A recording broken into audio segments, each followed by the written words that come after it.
그래서 영혼과 육체가 분리되는 순간을 우리는 죽음이라고 정의합니다. 그런데 전도서에는 인생에게 임하는 일이 짐승에게도 임하나니 이 둘에 임하는 일이 일반이라. 다 동일한 호흡이 있어서 이에 죽음같이 저도 죽으니 사람이 짐승보다 뛰어남이 없으면 모든 것이 헛됨이로다. 다 흙으로 말미암았으므로 다 흙으로 돌아가나니. 그러나 인생의 혼은 위로 올라가고 짐승의 혼은 아래 곧 땅으로 내려가는 줄을 누가 알랴. 짐승과는 다르게 사람은 하늘에 속한 영을 가진 불멸하는 영혼입니다. 네, 그렇습니다. 분명한 사실은 인간과 짐승의 근본적 차이가 있다는 것을 우리로 하여금 깨닫게 하십니다. 또 이 짐승도 흙에서 왔다고 하십니다. 그리고 그것들은 하나님께로 가는 것이 아니라 분명히 전도서 3장 21절에는 아래 곧 땅으로 내려간다라고 말씀하고 계시는데, 이 뜻은 기약 없는 영원한 이별을 알리는 것입니다. 그럼에도 불구하고 짐승들은 때가 되면 지체 없이 땅으로 돌아가 버립니다. 그러나 우리 인생들은 땅으로 내려가는 것이 아니라 분명히 하나님 계신 곳으로 올라간다라고 말씀하시는데도 불구하고 돌아가기를 힘들어합니다. 그 이유는 땅에서부터 이 소유되어진 세상 것들에 대한 지대한 예측으로 인하여 하나님보다 더 세상을 사랑하기 때문인 것입니다. 몸이 잠시 동안 흙으로 돌아가 있어야 할 때 오는 그 공포, 막연함으로 인해 예수 그리스도 안에서 나를 다시 살리시겠다라고 약속하신 정황무어한 하나님 말씀을 믿는다는 그 믿음에서 떠나버렸기 때문에 육체는 영혼을 꽉 붙들고 놓아주지 않으려 하는 것입니다. 여러분은 우리 예수님과 함께 죽으셨습니까?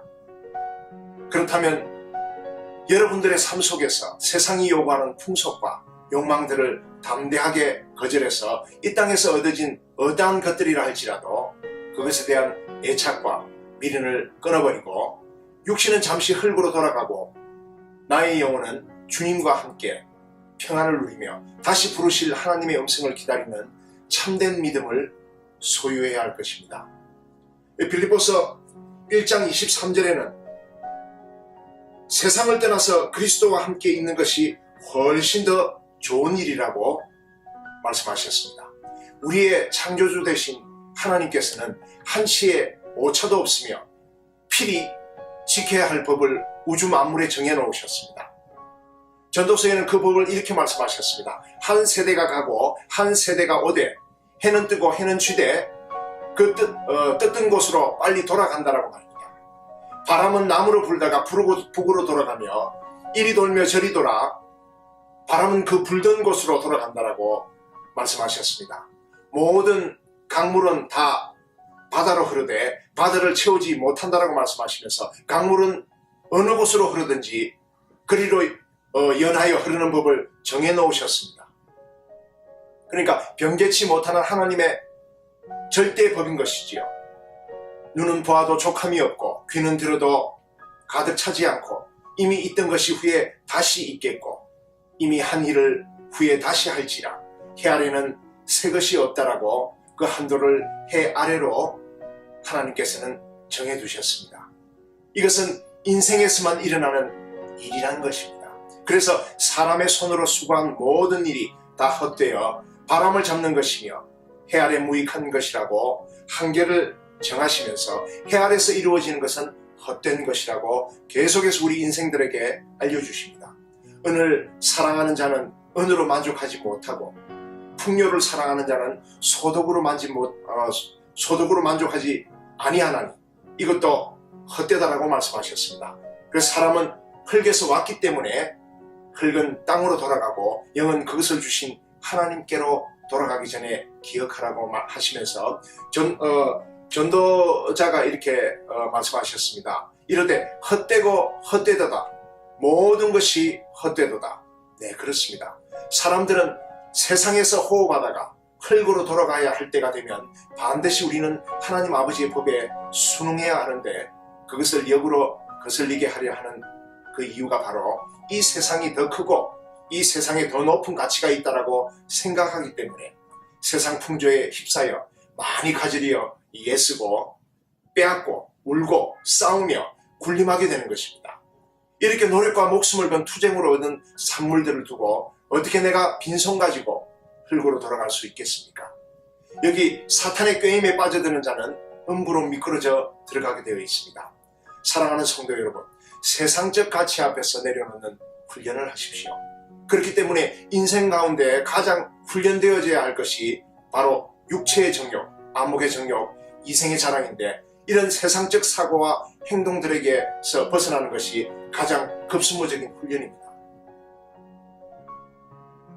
우리 예수님께서는 그것을 이기셨습니다. 믿음으로 우리는 그분과 함께 승리할 수밖에 없는 것이지요. 예수님 이름으로 담대히 싸움에 응해야 할 것입니다.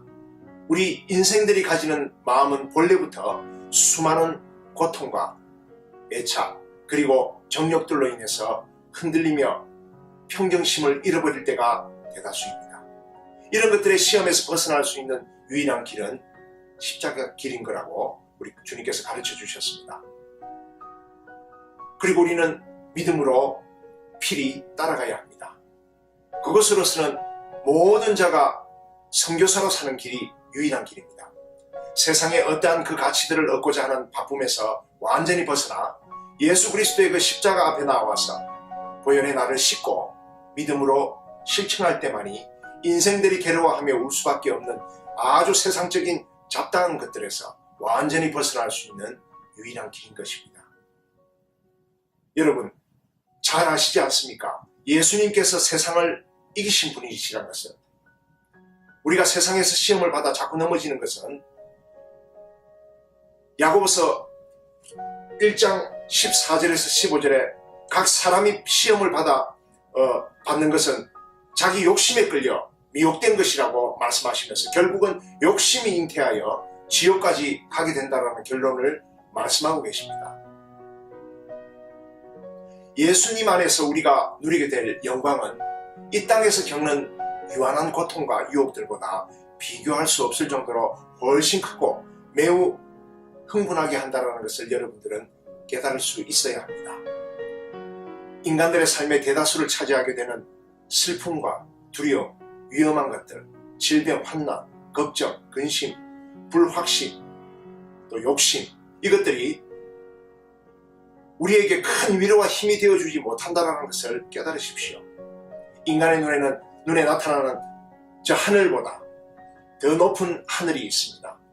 지금 여러분들의 눈에 비춰지는 저 별빛이 지금 빛난 그 빛이 아니라 수십 광년 전, 아니 수백 광년 전에 빛나서 지금 나에게 비춰지고 있다는 것을 알고 있습니까?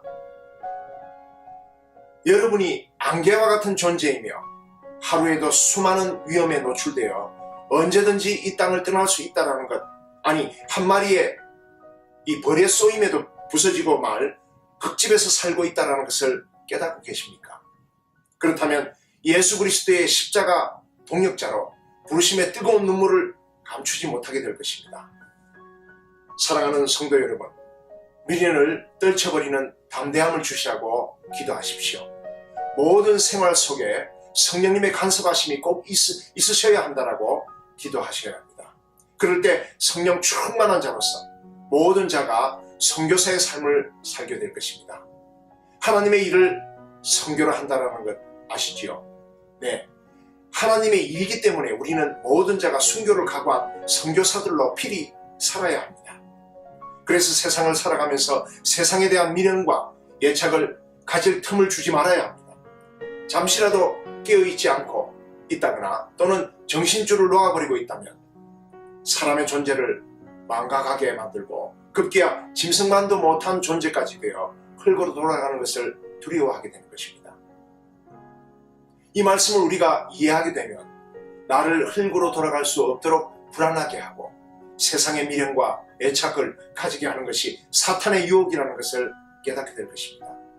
하나님께서는 우리 주 예수 그리스도 안에서 모든 믿음의 자녀들에게 너는 흙에서 왔으니 흙으로 돌아가라고 말씀하실 때 십자가의 길을 걸어가며 헌신된 삶 속에서 하나의 망설임도 없이 흙으로 돌아가서 소망 중에 안식하며 있다가 하나님 아버지의 계획하신 때가 되면 여러분과 저는 흙 속에서 하나님 아버지의 부르심에 응답하며 우리 주 예수 그리스도 안에서 찬란한 영광을 되찾게 될 것이기 때문입니다.